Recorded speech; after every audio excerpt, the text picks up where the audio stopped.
തൊഴിലുറപ്പ് പദ്ധതിയിൽ നിന്ന് മഹാത്മാഗാന്ധിയുടെ പേരൊഴിവാക്കാനുള്ള കേന്ദ്ര സർക്കാർ നീക്കത്തിനെതിരെ കോൺഗ്രസ് കട്ടപ്പന മണ്ഡല കമ്മിറ്റിയുടെ നേതൃത്വത്തിൽ തൊഴിലുറപ്പ് സംരക്ഷണ സംഗമം സംഘടിപ്പിച്ചു. DCC general secretary advocate KJ Benny സംഗമം ഉദ്ഘാടനം ചെയ്തു. മഹാത്മാഗാന്ധി ദേശീയ തൊഴിലുറപ്പ് പദ്ധതിയുടെ പേരിൽ നിന്നും ഗാന്ധിയുടെ പേര് ഒഴിവാക്കാനുള്ള കേന്ദ്ര സർക്കാർ നടപടിക്കെതിരെയും പദ്ധതി അട്ടിമറിക്കാനുള്ള നീക്കത്തിനെതിരെയും കോൺഗ്രസ് കട്ടപ്പന മണ്ഡല കമ്മിറ്റിയുടെ നേതൃത്വത്തിൽ തൊഴിലുറപ്പ് സംരക്ഷണ സംഗമം സംഘടിപ്പിച്ചു. ഗാന്ധി സ്ക്വയറിൽ നടന്ന പരിപാടി DCC general secretary advocate KJ Benny ഉദ്ഘാടനം ചെയ്തു.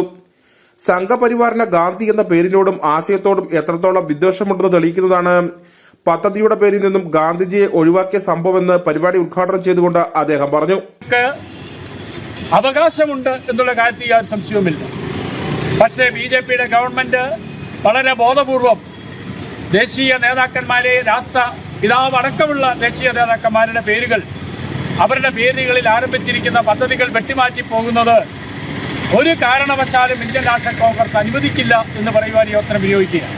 ഇവിടെ മണ്ഡലം പ്രസിഡന്റ് സൂചിപ്പിച്ചതുപോലെ ഇതൊരു സമരത്തിന്റെ തുടർച്ച മാത്രമാണ്. ഇനി തുടർ ചലനങ്ങൾ ഉണ്ടാവുമെന്നുള്ള കാര്യത്തിൽ യാതൊരു സംശയവുമില്ല. ഇന്ത്യ മാത്രമല്ല, ലോകമെമ്പാടും ആദരിക്കുന്ന തൊഴിലുറപ്പ് പദ്ധതിയുടെ അടിസ്ഥാന ലക്ഷ്യങ്ങളെ പോലും തുരങ്കം വയ്ക്കുന്ന തീരുമാനമാണ് സർക്കാർ നടപ്പിലാക്കാൻ ശ്രമിക്കുന്നത്.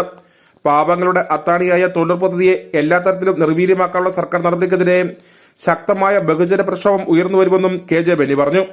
കോൺഗ്രസ് മണ്ഡലം പ്രസിഡന്റ് സിജു ചക്കുമുണ്ടിൽ അധ്യക്ഷനായിരുന്നു.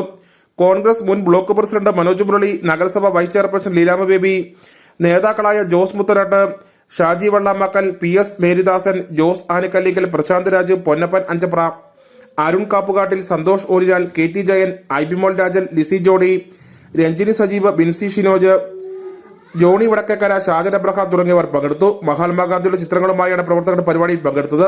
News bureau, Kattappana.